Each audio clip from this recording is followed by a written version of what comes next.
Yesterday courier private limited. Domestic international cargo உங்கள் இல்லம் தேடி வந்து கொரியர் புக்கிங் டெலிவரி செய்து தரப்படும். தலைப்புச் செய்திகள். 2034 வரை நரேந்திர மோடிதான் பிரதமர் வேட்பாளர் என மத்திய அமைச்சர் ராஜ்நாத் சிங் திட்டவட்டம்.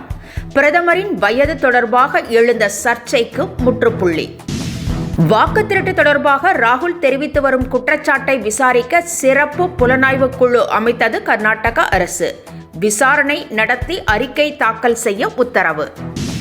பரப்புரையின் போது அலையாத்தி காடுகள் குறித்து தவறான தகவலை தெரிவித்து சிக்கிய விஜய். சோசியல் மீடியாவில் வைரலாகும் விமர்சனங்கள். வடிவேலு நயன்தாராவுக்கு கூடாத கூட்டமா விஜய்க்கு கூடிவிட்டது என சீமான் காட்டம்.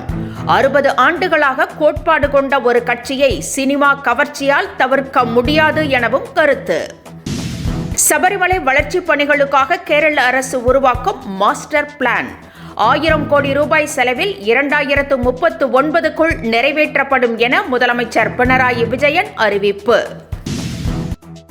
இனி விரிவான செய்திகள். 2034 வரை நரேந்திர மோடிதான் பாஜகவின் பிரதமர் வேட்பாளர் என மத்திய அமைச்சர் ராஜ்நாத் சிங் தெரிவித்துள்ளார்.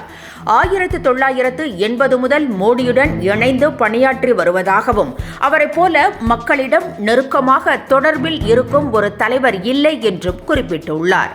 பிரச்சனைகளை எளிமையாக அணுகும் ஒரு தலைவனை இதுவரை பார்த்ததில்லை என்றும் ராஜ்நாத் சிங் தெரிவித்துள்ளார். H1B விசா கட்டண உயர்வு இன்று முதல் அமலுக்கு வருகிறது. அமெரிக்காவில் வெளிநாட்டவர்கள் குடியேற்றத்தை தடுக்கவும் அமெரிக்கர்களுக்கு வேலைவாய்ப்பை அதிகரிக்கவும் பல்வேறு நடவடிக்கைகளை டொனால்ட் ட்ரம்ப் எடுத்து வருகிறார். இதனால் H1B விசா கட்டணத்தை அவர் 88 லட்சம் ரூபாய் வரை உயர்த்தியுள்ளார். இதனால் இந்தியர்களே பெரும்பாலும் பாதிக்கப்படுகின்றனர். இந்நிலையில் விசா கட்டண உயர்வு இன்று முதல் அமலுக்கு வருகிறது. H1B விசா கட்டண உயர்வு அமெரிக்க நிறுவனங்களில் பணியாற்றும் இந்தியர்களுக்கு கலக்கத்தை ஏற்படுத்தியுள்ளது. தாய்நாட்டுக்கு சென்றவர்கள் உடனடியாக அமெரிக்கா திரும்ப மைக்ரோசாஃப்ட், அமேசான் உள்ளிட்ட நிறுவனங்கள் உத்தரவிட்டுள்ளன. 12 மாதங்களுக்கு மேல் வெளிநாடுகளில் தங்கியுள்ளவர்கள் உடனடியாக திரும்ப வேண்டும் என்று அறிவுறுத்தப்பட்டுள்ளது.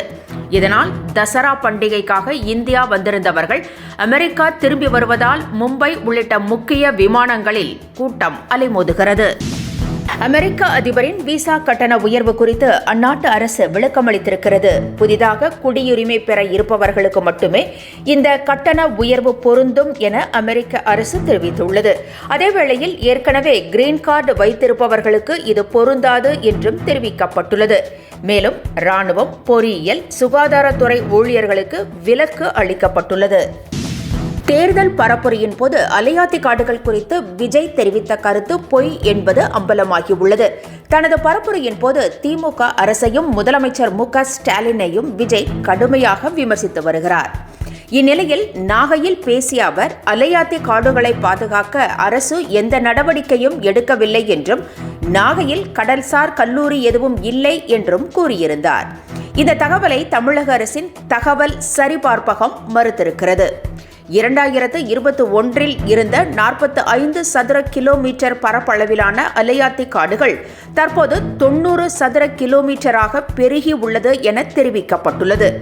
மேலும் நாகையில் ஜெயலலிதா மீன்வள பல்கலைக்கழகம் இயங்கி வருவதாகவும் விளக்கமளிக்கப்பட்டுள்ளது. பாலஸ்தீனத்தில் மனித உரிமைகள் மீறல் நடப்பதாக அண்மையில் பெரியாரிய உணர்வாளர்கள் கூட்டமைப்பு பேரணி நடத்தியது. அதில் பேசியவர்கள் காசாவில் நடக்கும் பிரச்சினைகளுக்கு பிரதமர் மோடியும் காரணம் என கூறியிருந்தனர். இப்படி பேசுபவர்கள் தமிழகத்தில் திமுக ஆட்சியில் நடப்பது பற்றி ஏன் பேசுவதில்லை என்று தமிழிசை சவுந்தரராஜன் கேள்வி எழுப்பியிருக்கிறார். ஆங்கிலேய கல்வி முறை தொடர்வது வேதனையாக இருக்கிறது என ஆளுநர் RN ரவி தெரிவித்துள்ளார். 2014 ஆண்டில் நரேந்திர மோடி பிரதமரானதும் புதிய இந்தியா பிறந்ததாக குறிப்பிட்டுள்ளார். பாகிஸ்தானுக்கு எதிராக நடவடிக்கை எடுக்க முந்தைய ஆட்சியாளர்களுக்கு துணிச்சல் இல்லை எனவும் அவர் சாடியுள்ளார். ஆன்மீகம்தான் இந்த தேசத்தின் ஆன்மா என்றும் ஆளுநர் கூறியுள்ளார். மேலும் வியாபாரத்திற்கு வந்த ஆங்கிலேயர்கள் நமது கலாச்சாரத்தை அழித்ததாகவும் சுதந்திரத்திற்கு பிறகும் அவர்களது கல்வி முறையை பின்பற்றுவது வேதனை அளிப்பதாகவும் ஆளுநர் தெரிவித்துள்ளார்.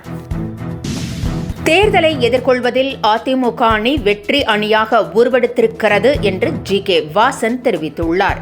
எத்தனை அணிகள் வேண்டுமானாலும் களத்தில் நிற்கலாம் என்றும், ஆனால் மக்களின் எண்ணங்களை தொடர்ந்து பிரதிபலிப்பது அதிமுக கூட்டணி மட்டுமே என்று அவர் கூறியுள்ளார்.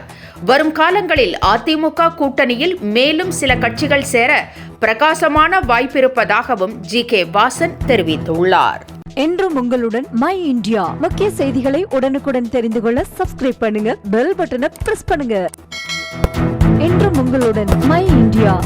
Yesterday courier private limited. Domestic, international cargo உங்கள் இல்லம் தேடி வந்து கொரியர் புக்கிங் டெலிவரி செய்து தரப்படும்.